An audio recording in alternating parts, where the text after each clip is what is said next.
Welcome to the Group of Five Focus podcast, where we showcase the power of the Group of Five. I'm your host, Brian Doppel. This offseason, I'm starting a new series here on the podcast where I get into the details of conference realignment. To do that, I'll be joined by podcasters, journalists, and superfans of the teams that are joining new conferences. They'll help me get better insight into the players, coaches, and fans of each school and provide an introduction of the programs to their new conferences. This week, we're introducing the Marshall Thundering Herd to their new conference, the Sun Belt. I'm joined by Aaron Coleman of the Runnin with the Herd podcast and Herd Nation, who will walk us through everything we need to know about the Marshall football program as they transition to the Sun Belt. We'll get into it after the break.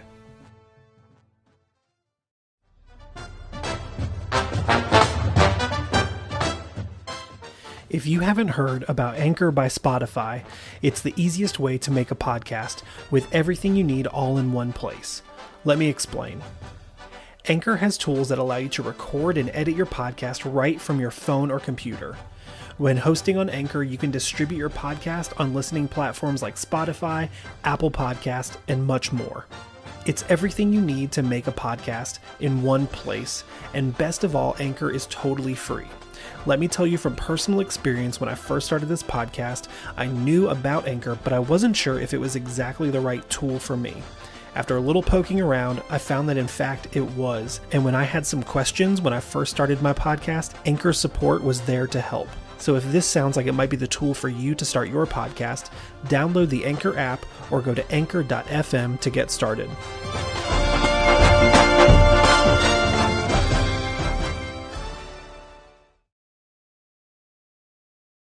All right, we are here with Aaron Coleman from the Runnin with the Herd podcast. Aaron, thank you so much for being here with the Group of Five Focus. I just want to give you a chance to introduce yourself and tell the listeners a little bit about the Runnin with the Herd podcast and what it is that you do and why you do it. Brian, thanks for having me. I certainly appreciate it. My name is Aaron Coleman. Like he said, I am the host and producer of the Runnin with the Herd podcast.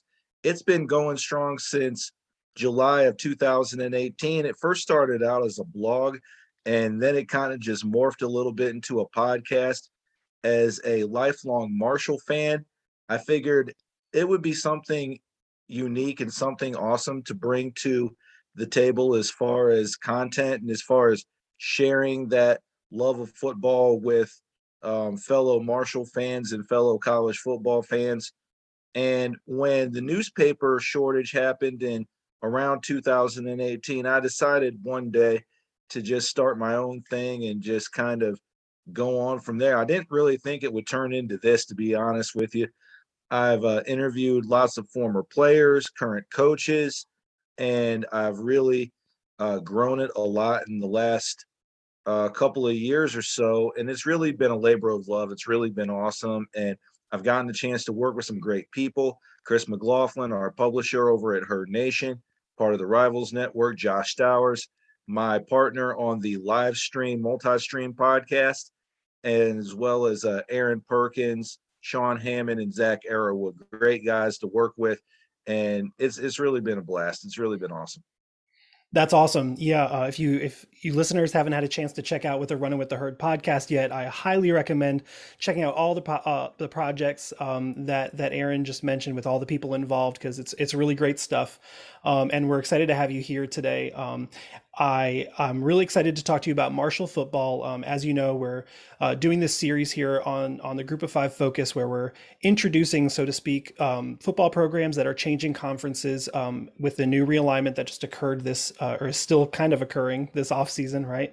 And we want to give those programs a chance to introduce themselves to the new fan bases of their new conference. So I'm really excited to hear your take on Marshall football. It's awesome to hear that you're a lifelong fan, that you have some background of the history of the program, but also just as a fan, your experience just following the team for such a long time. So we can just start with the basics for those who are not familiar with Marshall University. Can you just give us an idea of what the university is known for and sort of its impact and footprint in West Virginia? Marshall University is a public university established in the 1700s, I believe. It was named after John Marshall, one of the first U.S. Statesmen, and it is known for not only its athletic programs, but it also has a great journalism program. It also has some other quality programs as well. The business program, I've heard some good things about that. And one of the new things that they have there is the aviation program, which started, and it's helping West Virginians have jobs in the field of aviation. They have built some new planes there, and some of the parts that they use on those planes, it's a pretty neat thing. So the university has been growing. We have a new president, Brad Smith, and he comes from the business world. So I think with him having that business mindset and trying to grow a company, as it were, I think that it's a perfect fit for Marshall University as a whole. And I think that it's something that is going to be embraced by not only the student body, but also the people of Huntington and the state of West Virginia in general. Wow, that's a really unique. I feel like that's a really unique program, and it's interesting that you mentioned that. I'm here in Richmond, Virginia, and I know a couple of the at least one community college, sort of out in the Shenandoah Valley, has an aviation program as well. So it's cool to see like really unique and important programs like that popping up across Appalachia. I think that's really interesting. That's a unique feature for sure.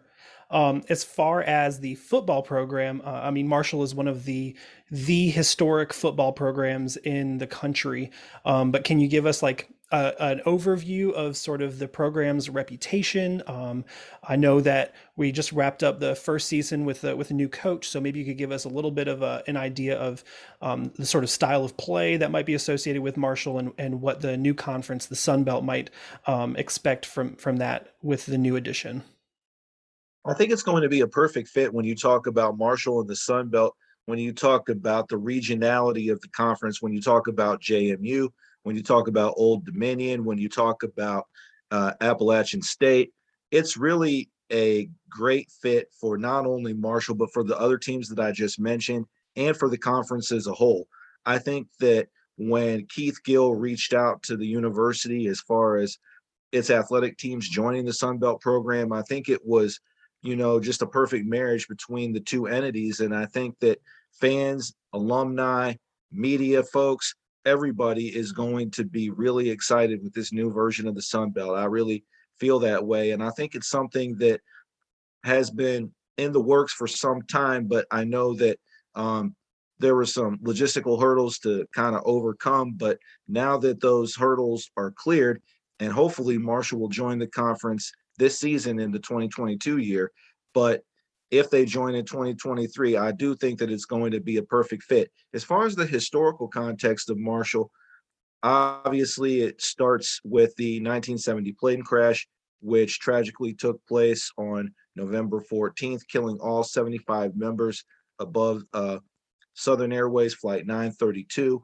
And it really rocked not only Marshall to the core, but also the city of Huntington, the state of West Virginia, and basically all of Appalachia. And it was really something that was a tragic, tragic thing. And the team had its rough go of it. The city had its rough go. And it all started to turn around in 1984 when they had their first winning season in 20 years. And then from then on, the program just took off.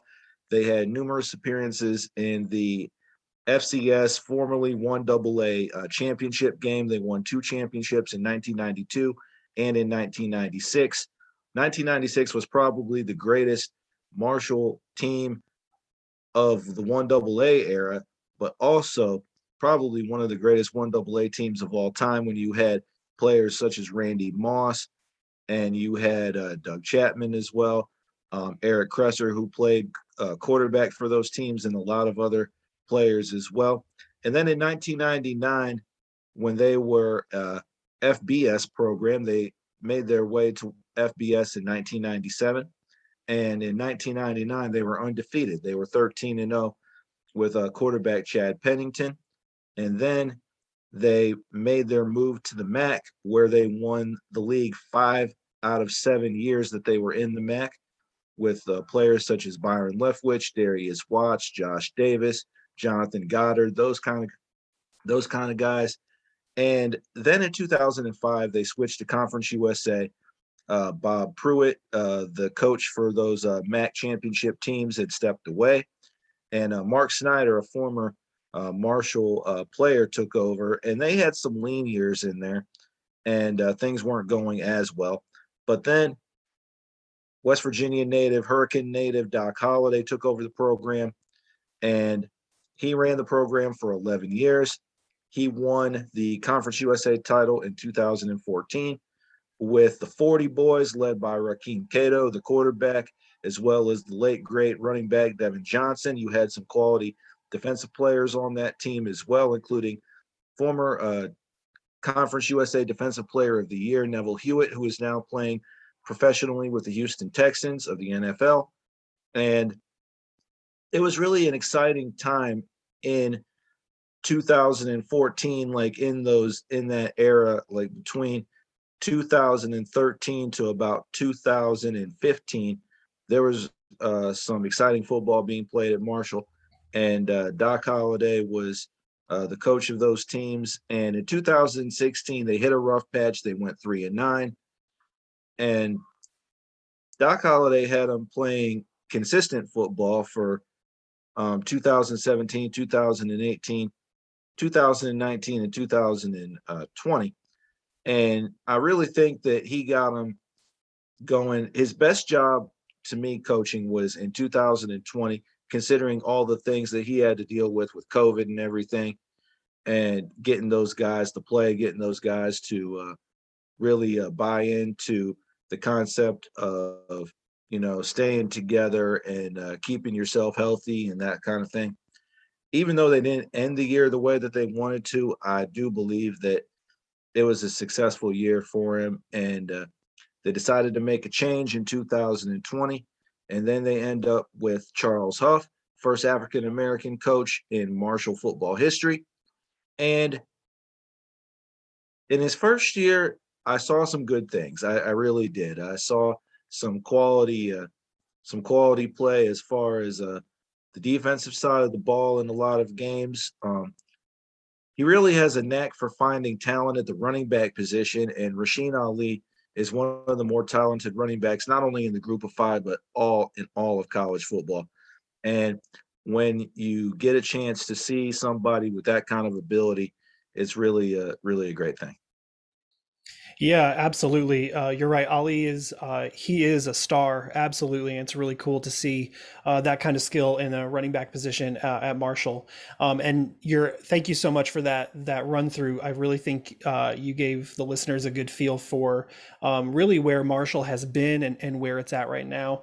Of course, famously, historically, and tragically, the plane crash in 1970, but also those really good years, specifically in the mid 80s to the early 2000s. Marshall football really set a standard, and I know just from listening to the Appalachian State fan base, for example, who made the transition to the FBS after Marshall did, that Marshall's footprint was really the path that App was. It seemed like they were trying to follow in because of Mhm. Marshall's success when they transitioned. So yeah, they're absolutely Marshall, like I said earlier, a historic football program, really setting the blueprint for the success of a lot of programs that came after it. Yeah, absolutely. And when you look at App State and Marshall, they're two of the more consistent programs in the Group of Five conferences. And Marshall's motto was, "We play for championships," and they won conference championships, they've won national championships, and they're trying to get back to that right now. And I do believe that Coach Huff is the person that's going to lead them back to those championships. They just have to find consistency in a few key positions. And once they do that, I think they'll be okay. So that seems to be that opinion of Coach Huff is definitely what I've heard the most of, just in social media spaces and in conversations that I've had with other Marshall fans. But is that the general consensus of the fan base? Is everybody pretty pleased with the work that he's done so far? Or is everybody is there a clear vision for him moving Marshall forward?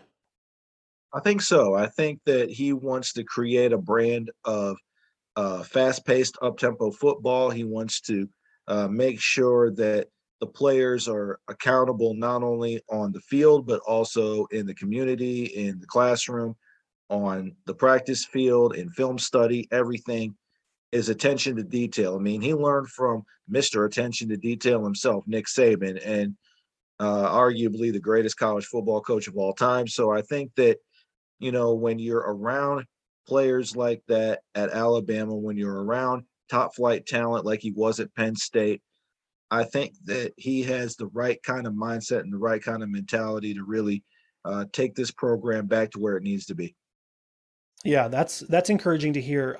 It's a little scary to hear as an App fan, as Marshall's coming into the Sun Belt East, and it's going to really shake up that conference. But I think it's going to really this realignment is going to really elevate the Sun Belt, even with the inclusion of moving an FCS program in JMU, who I think will actually be successful pretty quickly in the Sun I Belt. think they'll fit right in. Yeah. Yeah, absolutely. They, having lived in North Carolina, now living in Virginia, I kind of say that JMU is the App State of Virginia. They are very comparable schools. The fan bases are equally, are, I'll maybe hesitantly say they're equally passionate fan bases, and I think that they're going to they have the history, of course, from the FCS, and they're going to gel really well. Of course, also Old Dominion in Virginia here joining the Sun Belt as well, which I think they might take a little bit longer to be successful in the Sun Belt, but yeah, I think that this region, the regionality of the conference realignment for the Sun Belt is really paying off. You mentioned a little bit about Coach Huff's first year, and of course, the Herd went 7-6 overall and 5-3 in conference, which helped them finish at second in the CUSA East. And of course, finishing perhaps disappointingly with a loss to Louisiana in the New Orleans Bowl. Can you tell me a little bit about the New Orleans Bowl experience? What was the fan base like opinion of all of that? I know things at Louisiana were sort of crazy during that time, and there were a lot of question marks. But was Marshall expecting to win that game? Do you think? And was the fan base sort of disappointed with that loss?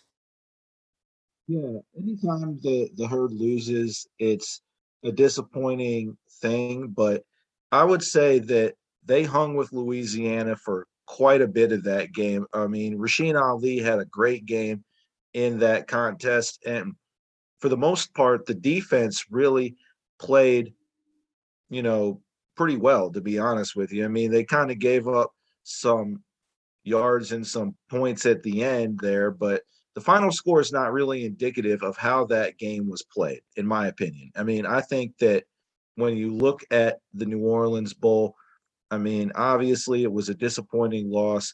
They come off of a loss to Western Kentucky in the final home game of the season. Grant Wells, the quarterback at the time, sustained a concussion, and it wasn't very beneficial for the Herd in that regard. But it was the first year for a head coach, and I think that year two, you'll see a lot of those mistakes get corrected. I mean, the things that really stood out to me as far as things that need to be improved on heading into 2022 was the coaching staff's awareness and understanding of situational football. I mean, when you take a look at the ECU game, they lost a 17-point lead. When they were playing against App, they lost the lead there, only ended up losing by a point. They had some they had some struggles with situational football, and I think that once the coaching staff, for the most part, which is intact now, I mean, granted, there were some assistants that left and some assistants that got hired to other places, but I think that once the new staff is in now, I do think that they're going to improve their awareness of situational football moving forward, and you might not see some of those close losses like you did in this year. Yeah, that's good to hear. And I'm looking back at the 2021 season for Marshall, and Really, you're right. These close games, or definitely learning experiences for the coaching staff. The game against App was a loss this year, but it was a win the previous year. I think that game is going to be a toss up anytime you play it. Either team Yep. can win. They're well matched. Yeah, like you said, the ECU game is kind of a similar situation. Anytime those two teams play, either team can win, and it's likely to, the score is likely to be run up. Those games are almost always high scoring. But yeah, it's encouraging to hear, and it's honestly, this is a really impressive resume to me for a first season of the head coach and his staff. I think that Coach Huff definitely has the program in the right direction. I think the Sun Belt East is in trouble because I think Marshall's coming in, and they're not in a place where they need to grow into this conference. I think they're in a place to contend really quickly. So yeah, the Sun Belt East better be on alert. That's for sure. Yeah, there's no guaranteed W in the Sun Belt East once it's going to be all formed together. When you have Marshall, App State, JMU, ODU, Georgia State, who's an up and coming program, Coastal Carolina, who's definitely flirted with some success that they've had in the past. I mean, when you look at those five programs, and I'm leaving somebody out right now. Oh, Georgia Georgia Southern, Southern, of Georgia course. Southern, who's been one of the old standbys of the Sun Belt. I mean, when you look at the regionality and you look at those programs, those proud programs, and the history that those teams have and those programs, you really look at it, and the Sun Belt East, there's no guaranteed win in the Sun Belt East moving forward. I really believe that. That's so true. I was looking at App's home slate for this upcoming year, and the games are there's no guarantees. We can assume App is a hard place to play. The Rock is an intimidating stadium, but there's really no guarantees. And even Georgia State coming to Boone this year, a lot of people are saying that App is going to go 5-1 or 6-0 at home this year, and I'm not so sure. I think that Georgia State could be a potential upset there.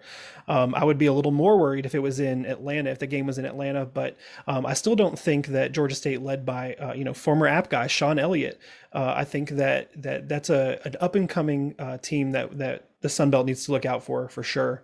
All right, so I've never been to Huntington for a game, but I'm curious if you can describe to me what the game day experience is like. What can people expect from the fan base, the environment during the game, the tailgate? That's important too.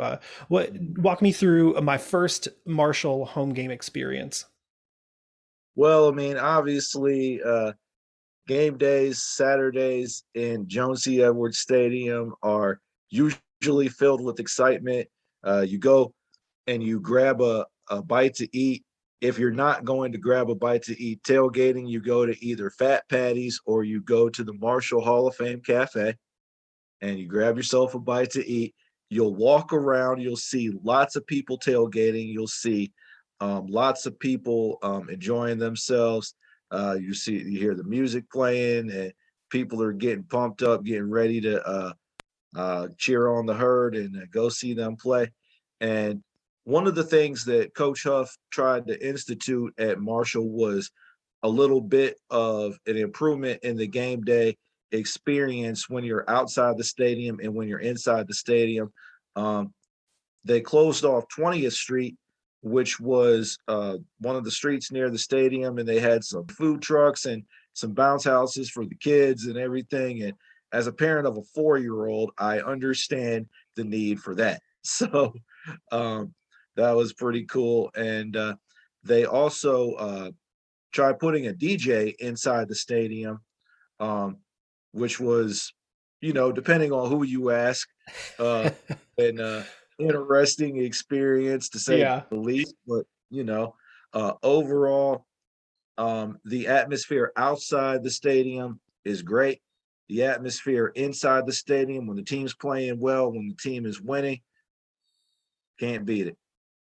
Yeah, that's great to hear, and a lot of that sounds really familiar. So that's really cool. I think that's one of the beautiful things about this realignment is that a lot of it can look ugly, and it can look like a lot of business decisions. All of this conference realignment, but what gets me really excited about this is for these Group of Five programs that have extremely passionate fan bases who are joining conferences with similarly passionate teams and similarly minded fan bases. And I think that's where some of this culture building really encourages each other. I think when a school like App goes to play at Marshall and they see, the fans that go travel get to see the experience there and see how riled up the fans get there, then the next time they play and they're back in Boone, the fan base knows and they want to get pumped up.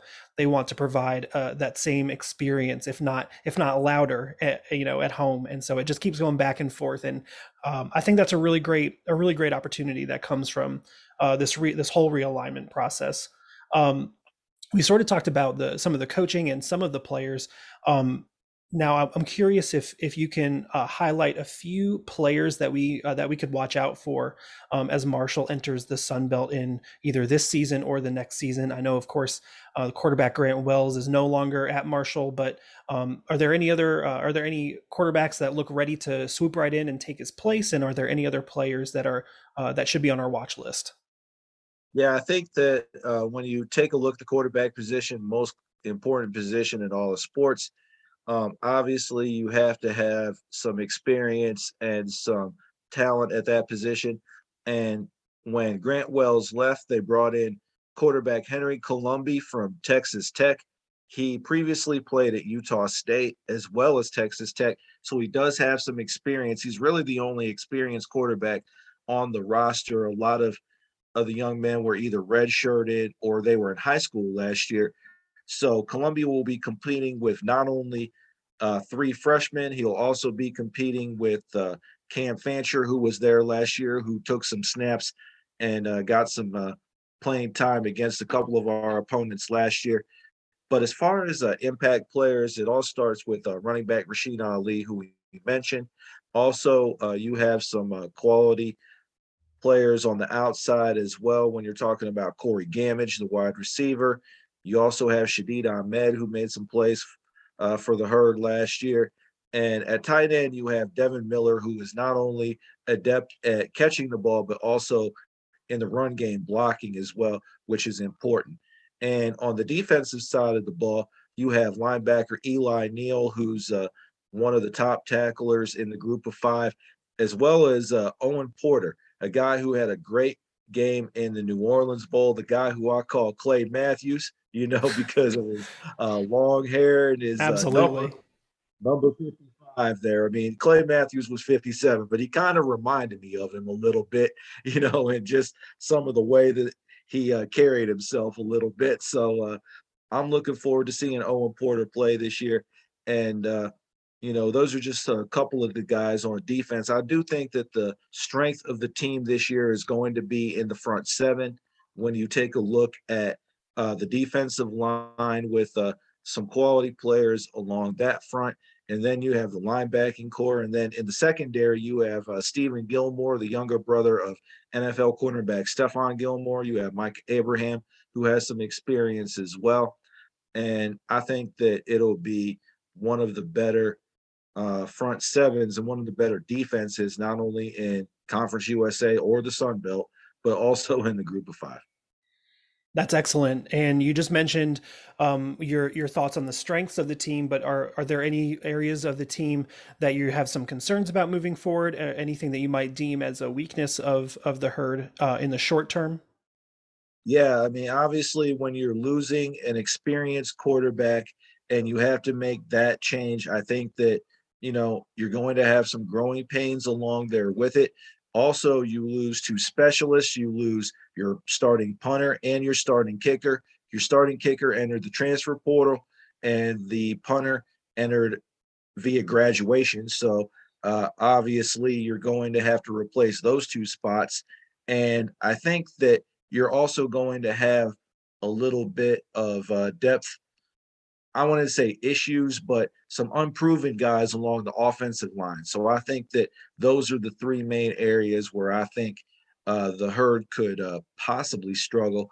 But at the same time, they always seem to find talent to put in some of these places. So it'll be interesting to see what lies ahead coming up for spring ball.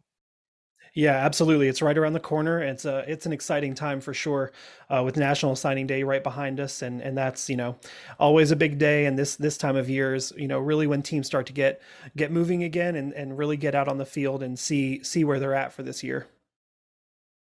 Absolutely. And one of the things that I noticed about you is the fact that you were an App State grad and everything. What's the atmosphere like at Kid Brewer Stadium? I mean, obviously, it's a very picturesque place. It's a looks like a great stadium to go to.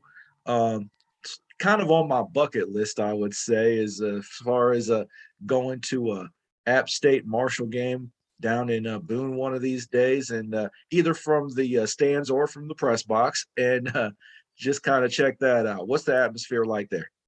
Yeah, it's honestly when the way you were describing the experience at Marshall, it's a lot of similarities to a game day at the Rock at Kid Brewer.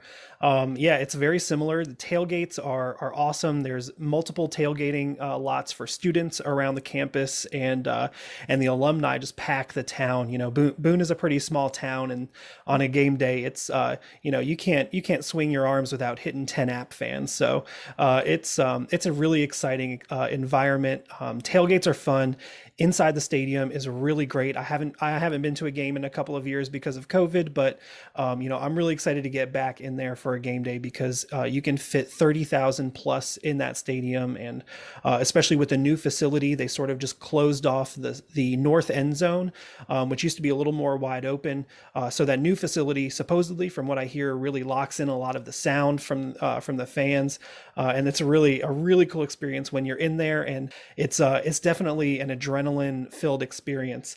Definitely a really fun experience. I highly recommend if you can make it down to Boone for a game, then you definitely should. All right, so I'm curious to hear.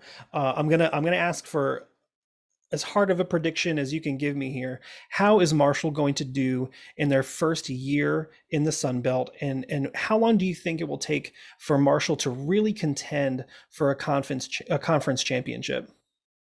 I would say first year in the Sun Belt, they'll probably finish like 5-3, maybe a 6-2 kind of mark. I think that they're going to be able to compete right away in the Sun Belt. They're not going to really have too many hiccups there. But as far as being a contender for the East, I would say give it a couple of recruiting classes, couple of cycles, and I think that they're going to be in the thick of it with programs like App, programs like Georgia State, programs like Coastal, and I think that they're going to be in good shape once they get a couple of those recruiting cycles to really take shape and take place. Awesome. Yeah. Well, as an app fan, I don't look forward to playing Marshall except to say that it's always a good game, and personally, I hope that app comes out on top. But really, it could go either way, and it's honestly just really exciting to have a historical rival in Marshall joining the Sun Belt East. So I wanted to go ahead and take a moment. If listeners are curious to find you and listen to your work, and read your work, where can they find you? And I'll be happy to link anything in the show description here as well. All right. Well, you can follow me on Twitter at R with the herd.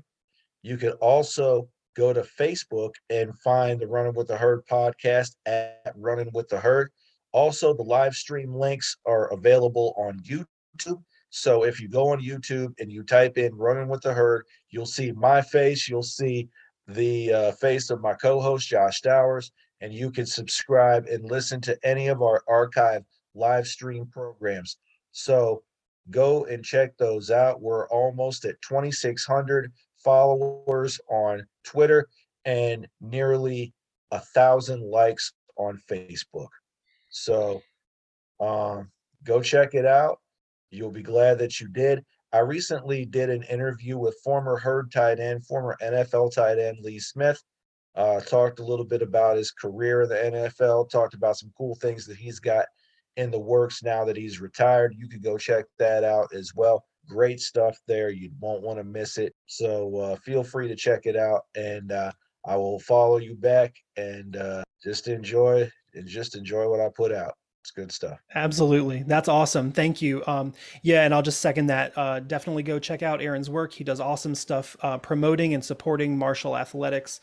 And now, as they move into the Sun Belt to create a really excellent division of the Sun Belt in the Sun Belt East, it's going to be really great to see what Marshall does. And you'll want to keep up with the moves that they're making with the Runnin' with the Herd podcast and all of Aaron's work. So, Aaron, thank you so much for your time tonight. I really appreciate your time talking, and I can't wait to see what Marshall does in the Sun Belt East. Thank you, sir.